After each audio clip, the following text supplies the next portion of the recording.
Innovation Unplugged from the Alabama Community College Systems Innovation Center takes you inside Alabama's workforce development.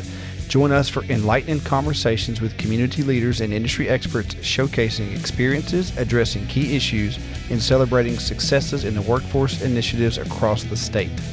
Welcome back, guys, to Innovation Unplugged, a production of the ACCS Innovation Center. I'm Houston Blackwood, Workforce Director. Today I've got two very special guests. One you know, Brandy Merrill, our Director of Curriculum Design, and Mr. Brian O'Leary, who is the Engineering Equipment Instructor for Wallace State Community College, Hanceville. This is one of my favorite courses that we've delivered. Skid steer was our first heavy equipment piece, but since then we've added several other pieces. So it's always fun to watch the instructors go, especially the good ones. And I got a feeling that there's a story with you based on the off-air conversation. So give us a little bit of background about where you came from and how you got to be connected to Wallace. So my mom has taught at Wallace since I was 18. Wow. She's one of the physics science teachers. I got there. I was with the Alabama Army National Guard for 21 years. I retired last year through a medical discharge. And I was kind of sitting at home working on the farm with nothing to do. And my brother-in-law now, Neely Adams and Shane Cochran, I used to work with them. So we worked for the National Guard full-time as maintainers. So the National Guard has all this equipment, and through the year, we actually go in and we service it and we make repairs on it and stuff like that. At Wallace, we have 5 heavy equipment instructors, and out of those 5 instructors, we've all worked together in some facet for the last 20 years for the Alabama Army National Guard. That's incredible. 2 of us are retired, and we teach through the week. We'll teach Tuesday through Friday, usually. And it's not every week. We may work a week, off 2 weeks, work 2 weeks, off a week, something like that. It's just whenever the courses fill up. And then the other 3 instructors, they're still working for the National Guard full time, and they teach on weekends when they have availability and stuff like that. So, they actually taught this for the Army. Yeah. The other instructors, they taught how to operate skid steers, loaders, dump trucks, dozers, stuff like that. I was a maintainer. I was the mechanic for every unit I ever been in. And then in 2017, I went to engineer maintenance officer school for the Army. So I wound up running a maintenance operation for an engineer battalion in the state of Alabama. Yeah. So that's awesome. It's been a wild ride. Well, we appreciate that over 2 decades of service. And it's so we don't get political, we don't get too spiritual on the show, but there's a reason that we keep finding the people like you. Every time we have this new need, like, oh my gosh, how are we going to find somebody to help us with that? You have no idea what we're about to say, but we're both blown away at what you just said. Let him know. But we just had a conversation last week with a paving company about developing paving equipment series for shuttle buggy, the paver, and the screed, and the roller, and the backhoe. But parallel to that is a heavy equipment mechanic helper course. So I had no idea about that. Not just the engine, because we have diesel mechanic schools around the state, around the country, but what we don't have is a heavy equipment mechanic that deals with everything outside of that engine. And so they're like, every company we know needs it because there's not one. Well, and a lot of that's because there's nothing designed engineer specific. I mean, when you look at it, and we had this question, as a matter of fact, last week in the class, we had a student from one of the new rehab centers we picked up in Falkville. He was like, how do I become an engineer equipment mechanic? And I'm like, become a diesel mechanic, because that's what I did. Yeah. I started as a heavy wheel mechanic for the Army, and then it phased away. I was just a general wheel mechanic. Yeah. And then I moved into a shop where we worked on engineer equipment. Yeah. Now, engineer equipment is just that. It's heavy equipment. You brake systems, air systems, hydraulic systems, electrical systems. If you can learn those, then you have a general understanding of anything that needs to be worked on. And everybody gets wrapped around, well, that's a bulldozer. I mean, how do I know how to work on that? Well, can you work on your Kia? Yeah. I mean, if you can change brakes on your Kia, you could probably figure out how to change the track on a dozer. It's just going to take a little time. And they get wrapped around it because it's a bigger piece of equipment. Oh, yeah. Everything on a bulldozer is bigger, heavier, a little meaner. That's a good word. It's a little scarier. Yeah. But it's actually, most of the stuff's a lot easier to work on. It's just bigger and heavier, and you need different tools to work on it. Well, that's exactly what we want to capture in the course. I wish the camera is rolling, but in a different setting. But that's what we need, a subject matter expert. And Brandy, we can go for days about this conversation, but rest assured, this is a divine intervention that you're part Truly. of this and that we're here now. So you'll hear more about that later. What about, so you work with these high school kids, adult people, and from Royal Pines and Living Free. Yeah. So I can imagine that you have a favorite among those, but what has been your best experience so far? The one that you're like, you know what, I'm gonna make sure I try to replicate that. So we have taught people with handicaps. We've taught multiple people how to drive this equipment that are missing legs, missing limbs. We've taught people who have never driven a car before. Wow.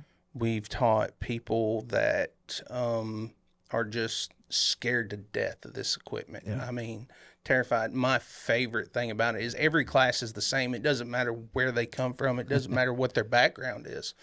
When we do this, every class is the same. Everybody walks into it and they are terrified because they've never done this before. My favorite part about the whole thing, the whole experience, is Sunday afternoon. Or I say Sunday afternoon because, like I said, we started this thing as a weekend gig, so Sunday was always our last thing. But it's the last day of class, about after lunch. We just the instructors just kind of kick back and we watch and we let them move the equipment around.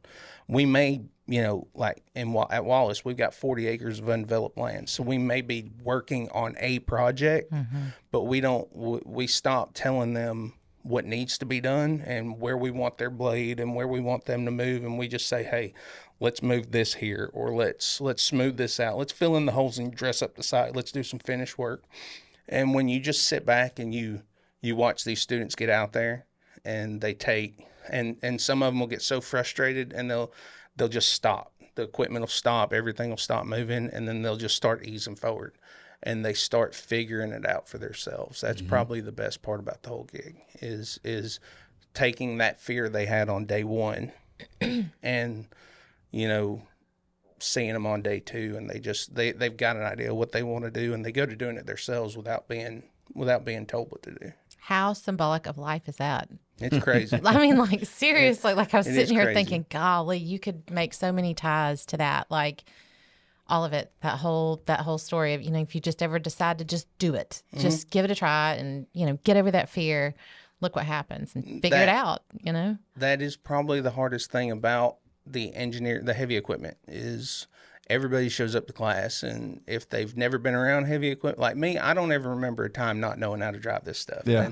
And me and my uncle, we joke about this all the time because he's like 63 years old, so he never remember not knowing what he knows how to do. Right. Yeah. He doesn't remember a time not knowing how to drive a tractor. He doesn't remember a time not knowing how to wire a house. I don't remember a time not knowing how to work on equipment or how to do plumbing or how to do the stuff I know how to do.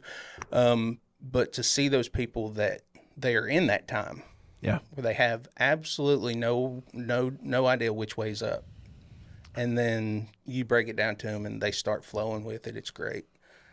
How rewarding. And especially, so the high school kids certainly don't understand where they're headed a lot of times, and adults in general don't. But when you're talking about Royal Pines, Living Free, when these guys are in the middle of, they've made some major ruts in their life sometimes.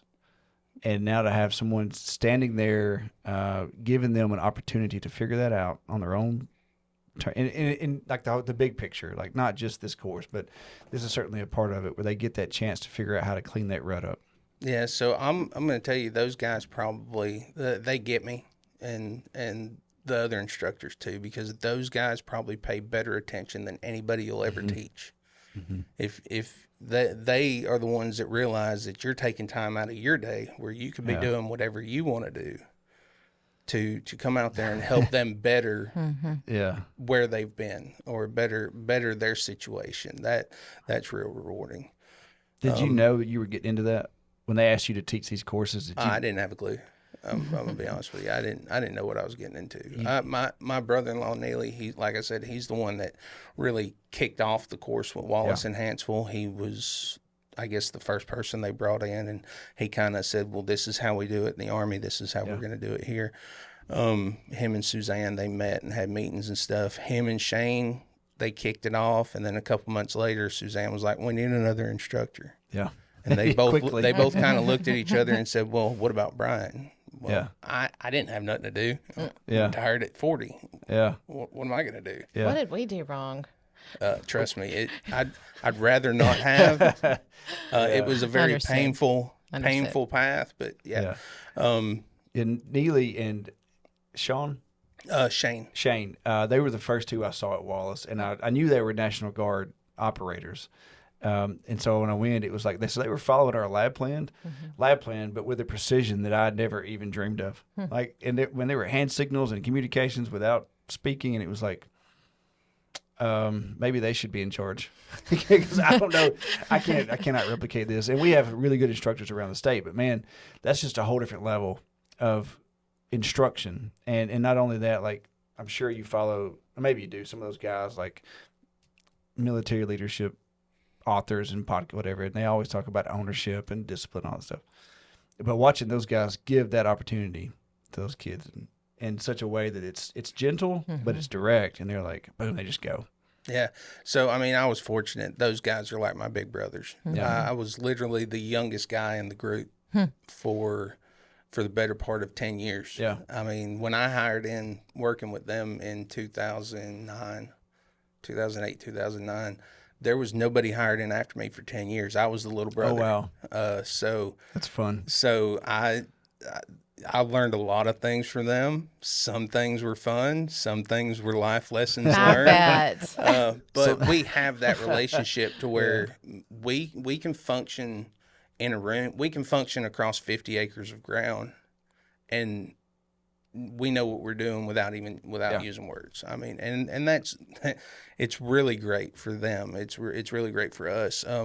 I enjoy it because I miss that being retired. Sure. You know, that was my everyday gig. And then I fell into this and I was like, we'll ride it for a little bit and see what it's like. And it's just been amazing. Are you full, like, I know you're not full time, but do you work all the time with Wallace for this? No. So I pretty much only work on the days I have classes. Okay. I might come in and meet somebody for something, or go do a little show and tell at the career center or something like that. But no, if I'm not teaching a class, usually I'm on my farm or at the house or with my family or something like that. Well, Ashley Baker would probably kill me when I say this out loud, but there are other colleges in the state too that occasionally need instructors. No, there are. I had the opportunity to meet, I guess, the North Alabama coordinator. So I work with like Anna and Ashley and April, Ashley's not my coordinator, but April and Anna are. Yeah. I work with them, and then I had the opportunity 2 classes ago to meet their coordinator. Yeah. For like the coordinator for all the community colleges and stuff. And she was passing out cards like, hey, there's classes up here that need to be taught too and stuff. And was it Destiny or Fadena? I think it was Fadena. Yeah. She just came on May 1st. Yeah. I think it was. Because she was, we expanded from 10 to 20, our team, because we just couldn't keep up with y'all. Y'all were like having these classes. Out of the water. When we started with the first heavy equipment was in September of 22, and we had one, and then we had another one in October of that year, and we were getting the machines for free from Thompson down in Montgomery, and then we had 2 a month, and then it went kinetic, and so then we opened up to K-12 the next spring. Good night. It's been chaos, so that's why we had to expand. So good chaos, controlled chaos. It's been beautiful, but explosive chaos. Yeah, and some of these same stories around the state, and finding guys like you to run these things for these kids, and pouring into them so they get good instruction and they know where they're going. I mean, we try to take it and work it like any construction site. Mm-hmm. So we've actually gotten to where a lot of the times we won't just run skid steers this weekend. Mm-hmm. We'll probably have one skid steer, one dozer, one excavator. And we're going to find tasks for that dozer to work with that excavator and that skid steer to work with that excavator. So it looks like an actual construction site's going on. I love that. Yeah. We've took a took a excavator and broke down a hill and had the dozer pushing and feeding it out and the skid steer finishing off behind it. Mm-hmm. And it's just beautiful to see how that works and to give them that little understanding of, if you go to a construction site, they're going to want you to crawl, walk, and run all at the same time. It just works great. I love that. They get into it. I mean, I would love to see. So when we wrote our skid steer, when we wrote all the lab plans, they were pretty straightforward. Like here's the parts, here's the pre-service, here's the safety, and here's the operation. What we didn't get to at the time is that advanced exercise at the end. And a lot of the colleges have just figured out that's what we need to do at the end, and we left it open for that reason, not really knowing where to go with it at that time. What I would love to see is something like that for each machine. Like, what's that big activity at the end that they really need to be able to do or work alongside or whatever? So I'm going to be honest with you. When we started doing that, when I got brought into this, there was no real, we had the packet that said what we needed to check off. Mm-hmm. Yeah. But there was no task listing. Right. That's what I'm talking about. What does that, what do they need to know? Mm-hmm. So we've kind of come up with a thing we do. So like with the excavator, we start off with, you do your 360, I'm going to do a 360 walk around and I'm going to explain to you what I'm looking at and why I'm looking at it. And then you're going to do it back to me. Mm-hmm. That gets you half your check-offs on your check ride. Mm-hmm. Now, for the rest of the weekend, you're going to do this every time you get on and off the piece of equipment, and I'm going to pay attention. And I'm not going to correct you. I'm not going to ask you. I'm just going to watch and see how you do this. But then we go straight from that into, with an excavator, the biggest thing you need to know is a flat bottom ditch. Mm-hmm. So every student we have digs a flat bottom ditch. Now, after we get done with the flat bottom ditch, we may go to moving a debris pile with just the bucket. Or if we get lucky enough to have one with a thumb, we get to use the thumb attachment too. But then we may break down a stockpile of dirt. Then we may grub some ground. We may dig some trees out. We may dig some stumps out. But we have those general things that everybody needs to know how to do with an excavator is dig a flat bottom ditch. Because if you can dig a flat bottom ditch, you can install utilities for any company. Yep. Then with a skid steer, mostly what you're going to want to know how to do with the skid steer is flat bottom ditching. We do usually try to dig a hole, a pretty hole, and build a stockpile on the other side of it, and understand why we dig in the way we dig in, dig out the way we dig out, and how we come off the backside. Then how we fill it back in properly. Yeah. But then we go into blading and finishing ground or moving material, because with a skid steer, it's really hard to understand how you go into a pile of material and move it properly without tearing your equipment up or without making a mess across a customer's yard or something like that. With the bulldozer, we work on smoothing the ground out, get them used to the small controlled movements you have to do to move that blade and make it effective. And then we go into digging dirt and pushing dirt and then filling holes back in. And there are several course tasks that we just do because it makes sense to us. Yeah. And that's what we'd hoped that it would be, that the instructor would say, okay, well, they can do this and here's the activity. Because we're not pushy. We're not real pushy. But we didn't want to be like, okay, Mr. Instructor who knows this 30 years worth, you got to do it this way. Like, we hope that y'all would take it and run with it like that. And there's 23 different ways to do it. Yeah, and 23 different colleges, but 130 locations. Yeah. And so kind of knowing and being able to project or predict where that would actually happen, And so it's happened all over the place. And a big part of it that has come in that we noticed is weather. Yeah. because we scheduled this class. Yeah. If it's not lightning, we're having the class. Beautiful. So Thank you. in order to, I think we've canceled one class since September, and it was 2 weeks ago. Wow. And it's because it was lightning like crazy at 6 o'clock in the morning, Yeah. and the weather report said it was going to do it all day. Yeah. And we canceled the class, and the sun came out. How did you get a hold of students at 6 o'clock in the morning? I showed up at 8:30. I mean, we sent them emails, Yeah. but I showed up to the class anyway at 8:30 and was like, "Hey guys, sorry." Yeah. I mean, I caught a little grief over it, but I mean, it's for their safety. Sure. We have no absolutely. lightning protection where we're at. No, it's, So we made it up to them, and we taught the class the next weekend. Yeah. But I mean, sometimes you can't predict the weather, and that's something you got to learn if you're going to do heavy equipment operations. Right. So, but you know, if you schedule a class and you show up and it's raining, how's that dirt going to act now? Well, now I can't dig a hole, because if I dig a hole, I'm never going to get it filled back in. I'm making a pond. So now we're going to go. Now we're going to Maybe go that off. is the job. Now we're going to go off to the edge of the woods, and we're going to grub ground, and figure out how to cut underbrush out without making a big mess. Yeah. What else can we do with this thing? Because what a lot of people don't understand is, this equipment is designed to do task A. But like with an excavator, I've got 16 moving functions. Mm-hmm. I can do anything I want to do as long as I can think about what I can do. Mm-hmm. So let's figure out different ways of using this piece of equipment. All right, Brian, final thoughts. And this does not have to be the last time you're on this show, or certainly I don't think it's going to be the last time we see each other in Absolutely. terms of what's next for us. So your final thoughts about what we're doing and your role in it and how it's impacting the students.